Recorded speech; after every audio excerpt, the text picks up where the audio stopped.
Bueno, amados, la noche de hoy quiero que toquemos un tema muy importante. Este es un grupo de hombres, si quieres muestra al resto de los hombres. Y el día de hoy vamos a tratar una temática específicamente para hombres. Y es una temática muy fuerte que va a empezar a direccionarnos de ahora en adelante como grupos de hombres. De ahora en adelante vamos a enfocarnos full en este tipo de temas. Y el tema de hoy es la hipersexualidad. Entonces quiero que me cuenten, ustedes que saben, un aporte pequeño por favor, ustedes que saben qué es la hipersexualidad. Pues el exceso de eso es de sexualidad. Exceso de sexualidad. Sí, es una sexualidad descontrolada. Una sexualidad descontrolada. ¿Qué otra cosa podrían decir? Una dependencia sexual. Dependencia sexual o a la sexualidad. Desorden sexual. Desorden sexual. Efectivamente, la hipersexualidad es un problema que hemos identificado muy específicamente en los hombres. Las mujeres también tienen hipersexualidad, pero en nuestro caso, por el contenido al que estamos expuestos, nosotros sufrimos de hipersexualidad. Podríamos decir que tal vez el 99% de los hombres sufre de algún tipo de hipersexualidad. Hay muchos tipos de hipersexualidad manifestados en distintos problemas, que son los que tratamos generalmente: la masturbación, la pornografía, las fijaciones, que es algo que también hemos tratado en este grupo, que es la imposibilidad de ver a una mujer sin tener intenciones sexuales con ella o simplemente codiciándola de cualquier otra manera. Entonces, tal vez en los tiempos de Jesús existía este tipo de problemática, pero en nuestros tiempos se hace mucho más necesario hacer y encontrar respuestas y soluciones en el texto bíblico para responder a la necesidad de la hipersexualidad, es decir, sanar, recuperarnos de la hipersexualidad. Y hoy quiero que hablemos específicamente de cómo recuperarnos de la hipersexualidad. Entonces, hoy quiero compartirles a ustedes 2 pasos para recuperarnos de la hipersexualidad. Y para eso vamos a ir a la primera carta a los Corintios, capítulo 5, versículos del 1 al 8.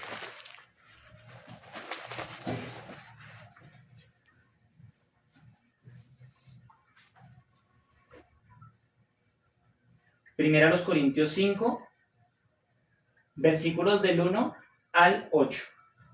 Dice de la siguiente manera: de cierto se oye que hay entre vosotros fornicación, y tal fornicación, cual ni aun se nombra entre los gentiles, tanto que alguno tiene la mujer de su padre. Y vosotros estáis envanecidos. ¿No deberíais más bien haberos lamentado para que fuese quitado de en medio de vosotros el que cometió esa acción? Ciertamente yo, como ausente en cuerpo, pero presente en espíritu, ya como presente he juzgado al que tal cosa ha hecho.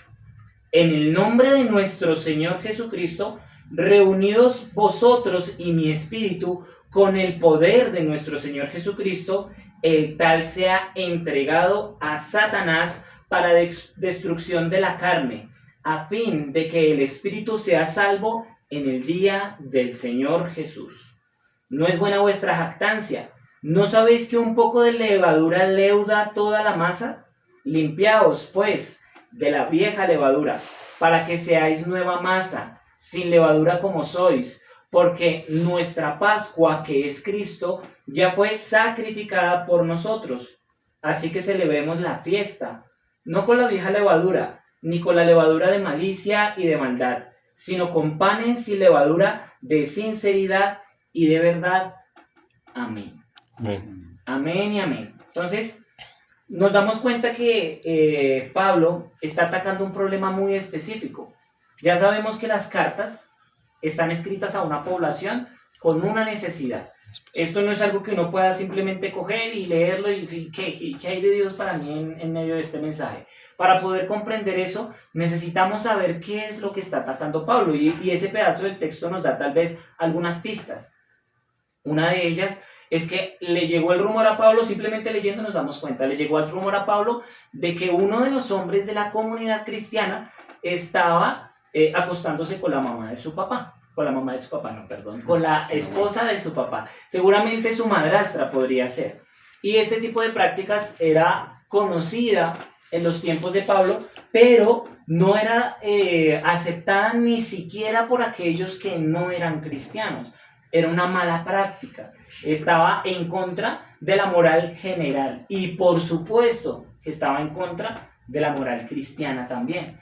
Entonces Pablo es bastante severo con la reprensión al pecado de este hombre, pero principalmente a la forma en la que la comunidad respondió al pecado, porque el pecado va a existir siempre, las personas van a pecar dentro o fuera de la iglesia, eso va a seguir ocurriendo. El problema es cómo va a reaccionar la comunidad a ese pecado.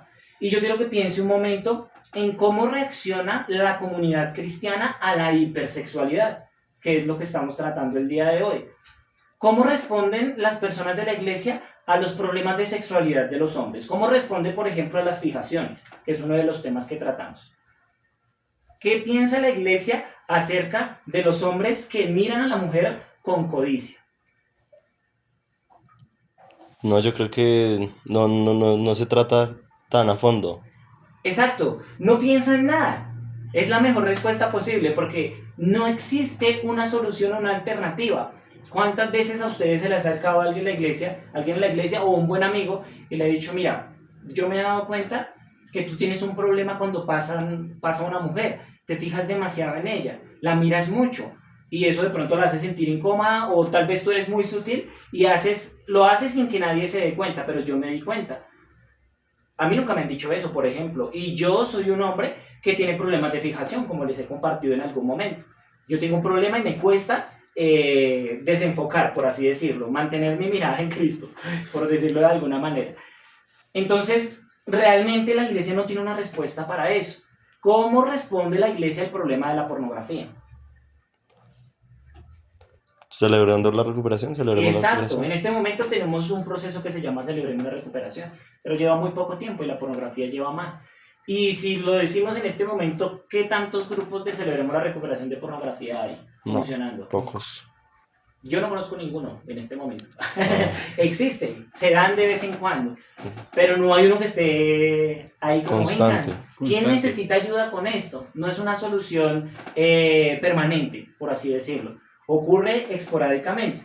Entonces, eso es algo a lo que quiero que nos enfoquemos, porque la comunidad a la que Pablo le está respondiendo es una comunidad que tiene un problema similar. Tal vez es un problema más escandaloso, pero es un problema de hipersexualidad. Este hombre tenía hipersexualidad. Pablo está respondiendo a la necesidad de atender la situación de un hombre con hipersexualidad. Tal vez la gente de afuera decía como, bueno, pues, le puso, como en este tiempo decir como, bueno, le puso los cachos a la esposa. La gente no lo ve bien, pero es normal.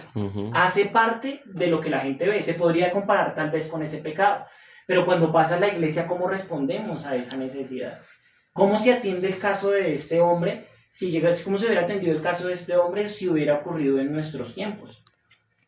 Y uno de los pasos que yo quiero que veamos el día de hoy para recuperarnos de la hipersexualidad es reconociendo el pecado.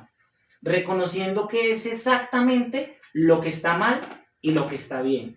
Eso es importante, porque tal vez a la luz de la cruz de Cristo y la libertad que Él nos dio por medio de ella, de este sacrificio, empezamos a hacernos la pregunta, entonces entendiendo que eso pasó, ¿qué es exactamente lo que está bien hoy? ¿Qué es lo que no está bien? Porque la comunidad, como vimos más adelante en el pasaje, celebraba esto. No que el hombre estuviera pecando propiamente, pero sí que el hombre fuera parte de la comunidad. Y eso era lo que estaba señalando Pablo. Vamos a leer el pasaje otra vez. Versículo 1 y el versículo 2 dice, de cierto se oye que hay entre vosotros fornicación, y tal fornicación, cual ni aún se nombra entre los gentiles, tanto que alguno tiene la mujer de su padre. Y vosotros estáis envanecidos. ¿No deberíais más bien haberos lamentado para que fuese quitado de en medio de vosotros el que cometió tal acción? Ellos no creían que el hecho de que esta persona estuviera en este pecado abiertamente era una razón para que la comunidad hiciera algo al respecto. Y ese algo al respecto no era verse envanecido. Miren que hay muchas comunidades actualmente que celebran el hecho de que este tipo de pecados se viva dentro de la iglesia y dentro de los miembros de la iglesia. Y claro que nosotros estamos felices de que los pecadores se acerquen a Cristo, que lleguen personas con problemas y por medio de la cruz de Cristo encuentren su libertad. Esa es la misión de la iglesia. Pero el problema es cuando estas personas ya pasaron por eso y llegan aquí, pero siguen orgullosos del pecado de su viejo hombre. Siguen orgullosos de lo que vivían anteriormente, que sabemos que es pecado. Sabemos también, por ejemplo, de iglesias que celebran matrimonios homosexuales, por poner un ejemplo. Sabemos claramente que el texto bíblico en el Nuevo Testamento señala que esto es un pecado, que está mal, y que aquellas personas no heredarán el reino de los cielos. Eso lo dice la Biblia, se los estoy citando tal cual. Pero vemos iglesias que celebran eso e incluso ordenan ministros que tienen esta práctica abiertamente. ¿Nosotros celebramos que un homosexual llegue a la iglesia? Claro. Claro que lo celebramos, por supuesto, pero sí, también pasa por todo el proceso que nosotros en algún momento pasamos. Es decir, nos arrepentimos, morimos al pecado, sepultamos el pasado, abandonamos todo esto y empezamos a caminar con Jesús. Que en medio de ese camino hayan cambalaches, hayan cosas que pasan, es comprensible y a esa persona se le va a seguir guiando y esa persona debe arrepentirse. Es decir, yo sé que esto está mal, quiero corregir mi camino. Eso es lo que hacemos incluso en este grupo. Sanar a esos hombres que tal vez ya en el camino hacia Jesús o acercándose a Jesús, identificaron eso que está mal en sus vidas y quieren corregirlo. Para eso estamos nosotros. El problema es si tuviéramos, por ejemplo, un violador entre nosotros y estuviéramos felices porque él sigue practicando la violación. Eso estaría mal, eso no estaría bien. A esa persona se le debe hacer un proceso. ¿Y cómo verían entonces las personas externamente esto? ¿Qué dirían? Como, bueno, ellos lo recibieron, bueno, está bien, la iglesia debe recibir a todo el mundo, pero vemos que están celebrando esta mala práctica de alguna manera. No están tomando cartas en el asunto y miren qué peligroso es esto. Ustedes que van a guiar la sanidad de la hipersexualidad de otros hombres. Miren qué peligroso es cuando no se atiende un proceso, cuando un pecado no es reconocido, cuando la persona no se da cuenta que es exactamente lo que está haciendo mal. Eso es responsabilidad de nosotros como iglesia y como líderes y como personas que guían a otros. Decirles, mira, yo sé que de pronto tú sientes que esto está bien, pero eso no está bien. Eso no es lo que dice la palabra de Dios que está. Ella debe ser nuestra norma, nuestro parámetro. Entonces, la carta a los Corintios es una carta que fue escrita para Corintio, que era una ciudad muy grande de Roma. Y esta ciudad era muy tendente a la promiscuidad sexual, tanto así que hacía parte de los rituales religiosos establecidos. Entonces, las personas que se convertían muy seguramente practicaban la prostitución sacerdotal antes de ser cristianos, o iban a celebrar cultos de esta clase. Tenían sexo o tenían orgías con prostitutas sacerdotales y se convirtieron al cristianismo y empezaron a abandonar estas prácticas.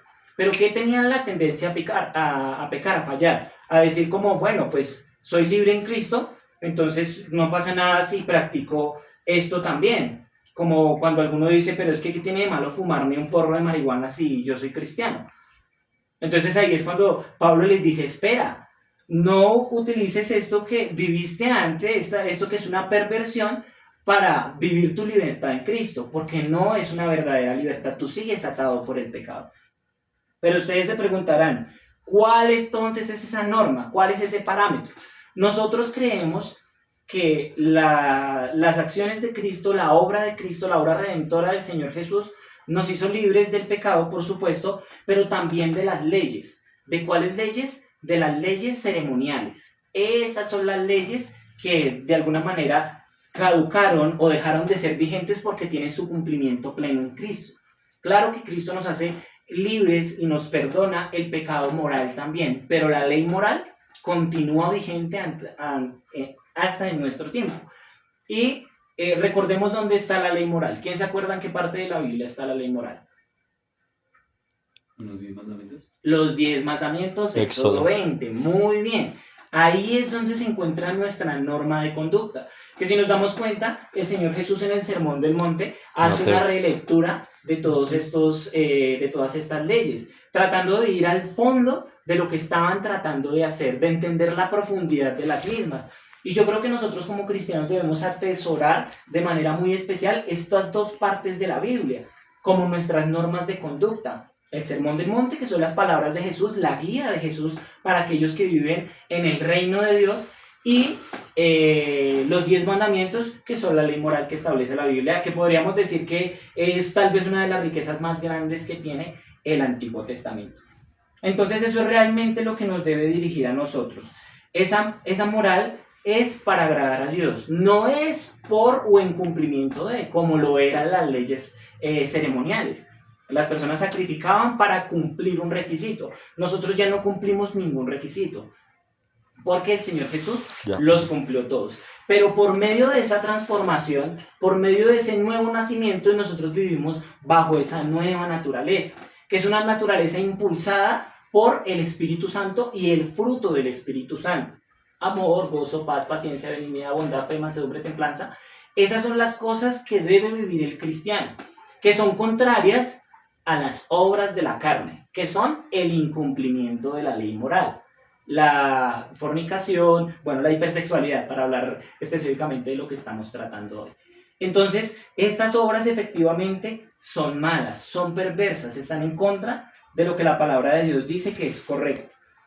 Entonces, tenemos esta visión del mundo moderno. Las personas piensan de tres maneras ante las instituciones religiosas. La primera, el legalismo.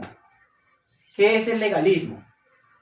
La obediencia de estrictas normas, considerando que ellas son las que nos salvan. Es decir, vivir confiando en las obras, una salvación por obras, que sabemos que según el texto bíblico no es posible. Está la siguiente, que es vivir en la libertad de Cristo, bajo las normas morales. Es decir, respetando las normas morales, entendiendo que el Señor nos hizo libres, pero siendo libres, optamos seguir a Jesús, optamos ser esclavos de Cristo, como dice Pablo, optamos seguir lo que Él considera que es correcto y que deberíamos vivir como cristianos. Esa es la libertad en Cristo, o vivir bajo la ley de Cristo, como lo diría también Pablo. Y tenemos el otro extremo, que es el nominianismo, es decir, antinominianismo. Es decir, ir en contra de toda la ley, ir en contra de absolutamente todo lo que esté establecido, que es una consideración muy, muy moderna y también es la consideración que vemos en la carta a los Corintios. Muchos de los corintios eran antinomianes, es decir, ellos no estaban de acuerdo con ninguna ley. Esta vaina se acabó de leyes, ya no hay más ley. De ahora en adelante nosotros hacemos lo que se nos dé la gana. Y como se supone que en el pecado, si hay mucho pecado abunda entonces la gracia, entonces abundemos en pecado para que abunde la gracia. Pero eso no es una vida guiada bajo la dirección del Espíritu Santo y el fruto del Espíritu Santo. Una persona convertida recibe al Espíritu Santo, por ende, naturalmente y orgánicamente empieza a producir ese fruto que es contrario a las obras de la carne, como les decía. Entonces esas son esas tres ópticas. Lo que nosotros debemos vivir es bajo la óptica de la libertad en Cristo, bajo la óptica que reconoce el pecado, la óptica que dice esto está mal ante los ojos de Dios y yo quiero vivir una vida que agrade a Dios. Dios no me va a enviar al infierno por esto, porque yo ya soy salvo por medio de lo que hizo Jesús, pero mi vida debe estar enfocada en lo que Dios quiere para mí, y eso es obedecer la ley moral, lo que es correcto. Entonces, ¿qué ejemplos de otros pecados sexuales naturalizamos actualmente? Entonces ya, por ejemplo, vimos que el tema de las fijaciones ni siquiera es perceptible, ni siquiera se toca ese tema, ni siquiera se habla de él. La pornografía. Si vemos en el mundo, las personas afuera, en la iglesia, pues no es tan directo, pero afuera, las personas consideran que esto es normal, natural, hace parte de la curiosidad y la experimentación humana. Entonces, hay algunos estudios que, bueno, han identificado que la pornografía es nociva, pero no digamos que no separan al ser humano totalmente de ellos. Dicen como, bueno, vaya dejándola poco a poco, como vaya abandonándola porque esto puede producirle problemas, o puede producirle hipersexualidad, que es un término moderno. E incluso hay que documentos que también respaldan eso, que la pornografía, la masturbación le hace bien al cuerpo. Exacto. Exacto. Muchas personas consideran que esto es normal y Ujú. está bien. Son pecados aceptados. Otra cosa, la fornicación, que es uno de los términos que utiliza el pasaje bíblico. Entonces, fornicación es tener relaciones sexuales fuera del matrimonio. Todo lo que es eso es fornicación. Hay un tipo de fornicación específico que es el adulterio, que es tener relaciones sexuales con alguien que está fuera del matrimonio. Entonces, la fornicación en general es algo comúnmente aceptado. Las personas no consideran que las relaciones sexuales que están fuera del matrimonio sean un pecado, ¿sí? Pero lo que nos dice el texto es que sí, es que efectivamente sí, no específicamente en este pasaje, pero es un pecado. La Biblia es clara, es bastante clara con respecto a eso. Entonces, este tipo de cosas despiertan en nosotros la hipersexualidad. Miren que cuando uno tiene relaciones sexuales con una persona con una persona que está fuera del matrimonio, está alimentando esto porque no está asumiendo, primero no está viviéndolo bajo el vínculo sagrado que estableció Dios para las relaciones sexuales. Y segundo, está utilizando a esa persona porque no quiere asumir un compromiso real con ella para vivir esto. Es decir, si ustedes me lo preguntan, no la ama realmente o no decide amarla realmente. Porque si fuera así, se casaría. O sea, si fuera amor genuino, yo diría como, bueno, es ella. O en el caso de la mujer, es él. Avancemos entonces en un compromiso. Yo te amo y quiero vivir una vida contigo. Estoy hablando en términos coloquiales, como lo hablaría cualquier persona. Si usted realmente la ama, cásese con ella. Se quiere acostar con ella, eso no es malo. Es un deseo que Dios estableció. No es incorrecto que tengas ganas de tener relaciones sexuales con ella. Hace parte de tu diseño que Dios te dio. Pero entonces, si esto es real y si tú quieres darle el valor que se merece esa persona, entonces asume un compromiso real con esa persona para tener relaciones sexuales. Entonces, de alguna manera, entra dentro del tema de la hipersexualidad porque estamos convirtiendo en un objeto de nuestro placer a la otra persona. Estamos utilizándola simplemente. O nos estamos utilizando mutuamente, porque seguramente será en ambos casos, ¿no? Pero no se asume el compromiso real bajo el cual Dios lo estableció. Y por eso Dios en su infinita sabiduría lo puso de esta manera. Entonces, tenemos estos ejemplos y yo estoy seguro de que todo cristiano debe vivir bajo esa ley moral. Todo cristiano debe respetar esa ley moral. Vean que el Señor Jesús cumplió toda la ley a cabalidad y la invitación que se nos hace constantemente es a vivir como Él vivió. No lo vamos a alcanzar, vamos a embarrarla en otras cosas. Pero yo pienso que este tipo de pecados tan obvios, como Pablo tal vez se alarma de una manera especial por este pecado, son una muestra del nivel de madurez en el que nosotros vivimos. Entonces, claramente hay otro tipo de pecados, por ejemplo, el tema de las fijaciones o la pornografía, que no son pecados visibles. Claro que hay que tratarlos y hay que reconocerlos, pero cuando una persona tiene este tipo de pecados que son tan claros, tan obvios ante la comunidad, es una muestra de falta de respeto contra Dios. Es una muestra de falta de reverencia a lo que Dios es. Es alguien, una cosa es que alguien íntimamente diga, Señor, todavía necesito sujetarme a ti. Yo todavía realmente no te estoy considerando mi Señor, porque no estoy haciendo lo que tú me pides que haga.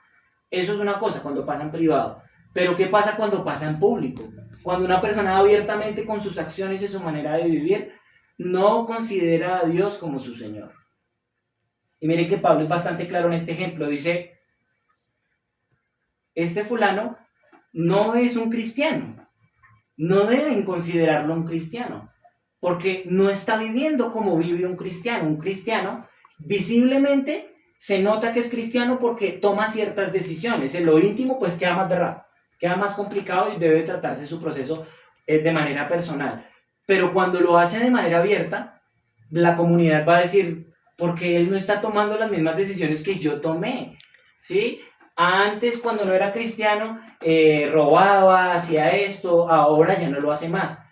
Pero está viviendo con la mujer de su papá. Imagínense cómo lo pensaba la comunidad de ese tiempo.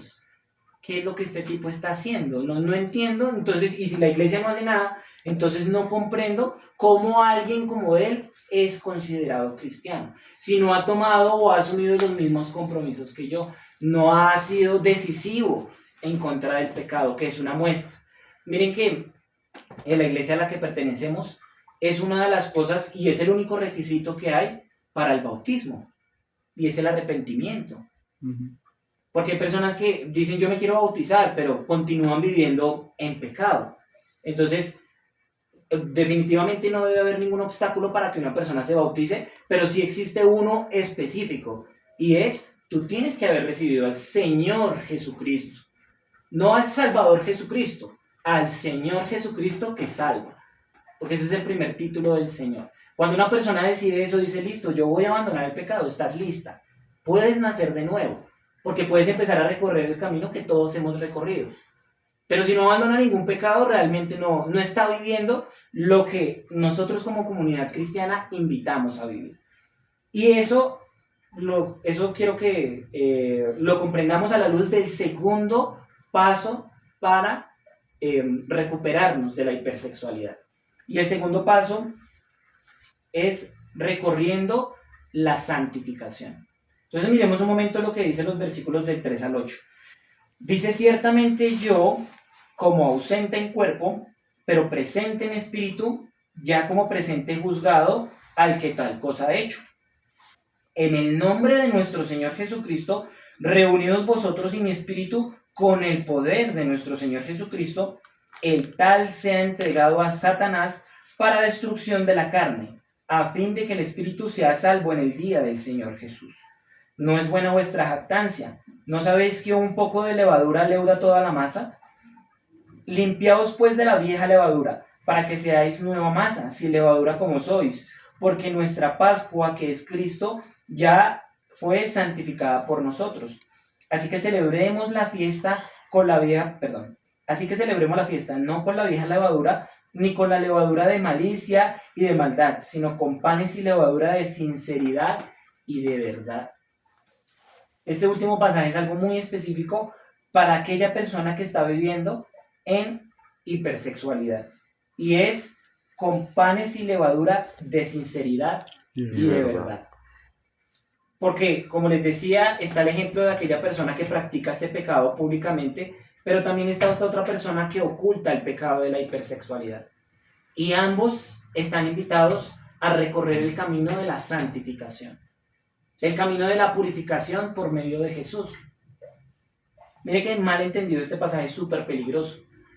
Él está practicando aquí algo que se conoce en la iglesia como la excomunión. La excomunión es quitar a alguien de la comunión. ¿Qué es la comunión? La congregación. Y también dice como tomarle por gentil. Dice Mateo 18, versículos del 15 al 20. Voy a leerlo. No se me vayan para allá, yo mismo voy para allá y les hago la lectura para que vean que Pablo no estaba hablando por sí solo. Él estaba utilizando el ejemplo de las palabras del Señor Jesús. Mateo 18, versículos del 15 al 20. Dice lo siguiente. Por tanto, si tu hermano peca contra ti, ve y repréndele estando tú y él solos. Si te oyere, has ganado a tu hermano. Mas si no te oyere, toma aún contigo a uno o dos, para que en boca de 2 o 3 testigos conste toda palabra. Si no los oyere a ellos, dilo a la iglesia. Y si no lo oyere a la iglesia, tenle por gentil y publicano. De cierto os digo que todo lo que atéis en la tierra será atado en el cielo, y todo lo que desatéis en la tierra será desatado en el cielo. Entonces, el ejemplo del Señor Jesús es un poco más práctico. Él está diciendo, mire, ustedes lo van a hacer de la siguiente manera. Pablo es un poco más directo y seguramente, porque si ya llegó a los oídos de Pablo, es porque los líderes que estaban encargados de la iglesia ya habían intentado atender el asunto, que eran por lo menos 2. Entonces ya había pasado por todos los filtros de los gentiles, y de los gentiles no, sino de los testigos. Y adicionalmente, la respuesta de la iglesia fue negativa. O sea, ya llegaron hasta la instancia de la iglesia porque la iglesia lo sabía. Pero la iglesia no respondió de la manera en la que Pablo consideraba correcta. Ellos decían, pues, está bien porque aceptamos a todo el mundo. Entonces, Lo que está siguiendo, la instrucción que está siguiendo Pablo aquí es esa misma. Lo que está diciendo es, lo que nosotros debemos hacer es intentar rescatar a esta persona. Miren lo que dice este pasaje.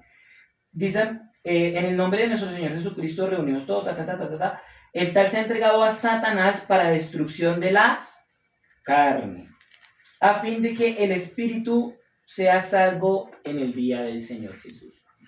Él lo está invitando, o los está invitando, a llevar a la persona a la excomunión, pero en el proceso de excomunión los está invitando a que a la persona ataque su naturaleza pecaminosa y vivifique su fruto del Espíritu.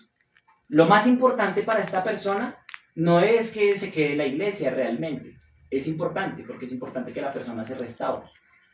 Pero el problema es que esa persona es un ¿cómo les digo yo? Es un apóstata. Es alguien que está yendo en contra de su propia fe. Es alguien que está negando lo que el Señor Jesucristo le está dando. Lo está pisoteando, por así decirlo. Entonces, lo que está en riesgo para Pablo en este momento es su alma. Está diciendo, amigos, no solamente está peligrando el cuerpo, está bien, supongamos que se va a morir, pero ¿para dónde se va a ir cuando se muera? ¿Cuál va a ser el resultado de todo esto? Porque a veces pensamos que la disciplina es eso. Me echaron de la iglesia. Así es como se visualiza. Pero realmente detrás de la disciplina, y según lo que establece Pablo y también el Señor Jesucristo, la disciplina debe ser un proceso de restauración y de rescate. En última instancia, del alma. Pero qué bendición cuando la disciplina permite que las personas regresen a la comunión nuevamente, regresen a la comunidad cristiana otra vez y puedan restaurar esas relaciones. Miren que esta historia termina muy bien. Esta es una historia, un vivo ejemplo de la restauración de un hombre con hipersexualidad. En la segunda carta a los Corintios, Pablo responde algunas cosas acerca de la iglesia, pero también atiende a esta situación. Ellos acataron fielmente lo que Pablo dijo en este pasaje. Ellos hicieron la excomunión, pero ahora que el hombre se había arrepentido, es decir, había cumplido con lo requerido en el proceso de excomunión y de santificación, lo siento, yo hice mal, me arrepiento, ayúdenme. Cuando quería regresar, la iglesia no lo estaba aceptando, se dieron garra, o sea, se pasaron. Primero estaban pagando mucho poblado y ahora exageraron en el asunto. Entonces lo que Pablo les dice en la segunda carta a los Corintios es, no, esperen, él quiere volver. Y él quiere hacer las cosas bien. Renuévenlo otra vez, renueven la comunión de este hombre. Y lo que sabemos es que ese hombre volvió nuevamente a la comunión en la iglesia de los Corintios. ¡Qué bonito! Fue un hombre que fue sanado. Y yo estoy seguro de que existen muchos procesos en los que las personas son sanadas, son restauradas, son recuperadas de problemas de hipersexualidad. Eso es algo que debe traernos a nosotros esperanza. Porque si nosotros sufrimos de hipersexualidad, existe un camino para nosotros. Y no es nuevo, este hombre ya lo hizo. Y actualmente tenemos muchas más herramientas todavía. Y podemos investigar mucho más en la palabra de Dios para recuperarnos de problemas como este. Entonces hay esperanza. No solamente para ustedes, y amén, porque para ustedes hay, para mí la hay.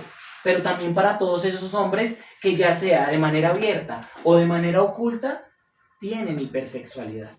Necesitamos recuperarnos de la hipersexualidad, no solamente nosotros, sino todos los hombres. Necesitamos ser sanados de esto que este mundo nos ha contaminado, nos ha dañado. Entonces, ¿ustedes creen que es correcto que una persona no tenga la oportunidad de conocer su pecado y de ser restaurado por él? Miren que esto ni siquiera es cuestión de protocolo o de la imagen de las personas. Es por ellos. Es por eso que Pablo le estaba diciendo, es por amor a las personas. Yo pienso que todos los hombres tenemos el derecho de reconocer qué es exactamente lo que estamos haciendo mal. Porque si todo el mundo nos dice que está bien, si en el mundo nos dicen que está bien, y nosotros creemos que está bien, y llegamos a la iglesia, que es la que trata este tipo de temas, y también nos dice que está bien, la única persona que va a salir perjudicada por todo esto es el que no reconoce su pecado. Porque no porque él crea que está bien o la iglesia cree que esté bien, está bien. Que la palabra de Dios es clara y está ahí. Es específica en cuanto a este tipo de temas. Si todos son negligentes, yo les pido a ustedes que no lo sean. por amor, tratemos el pecado de la persona. Yo no estoy diciendo tampoco que le demos palo, que le demos duro, que la tratemos mal. Es con amor, es con paciencia, es acercándonos en amistad, en fraternidad, así como lo hacemos en estos grupos, y diciendo, amigo, tienes tal problema, pero no te preocupes, hay esperanza. Hay esperanza, la palabra de Dios nos muestra la solución. Y la solución es el camino, recorrer el camino de la santificación. Entonces, yo quiero que usted se pregunte el día de hoy, ¿usted ya empezó su recorrido de la santificación en ese problema de hipersexualidad que tiene? ¿Usted ya empezó a caminar en esa dirección? ¿Ya empezó a dar pasos en esa dirección? Obviamente, el problema que usted tiene no seguramente amerite excomunión, como lo vimos aquí. El caso de la excomunión era muy específico. Una persona con adicción a la pornografía, no bajo circunstancias normales tendría la práctica de la excomunión. Tal vez si no se arrepiente y lo hace abiertamente, pues en ese caso sí, porque no es considerado cristiano. Pero hay muchas cosas que nosotros tenemos que no hemos querido solucionar. Hay muchos pecados que no hemos reconocido. Y hay muchos pecados que reconocemos, de los cuales no hemos empezado el recorrido de la santificación.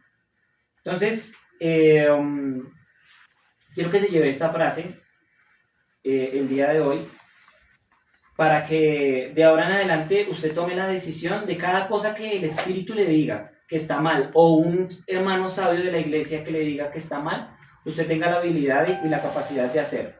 Entonces la frase es la siguiente, dice: quien reconoce su pecado y recorre la santificación de la hipersexualidad tendrá recuperación. ¿Listo? La repito.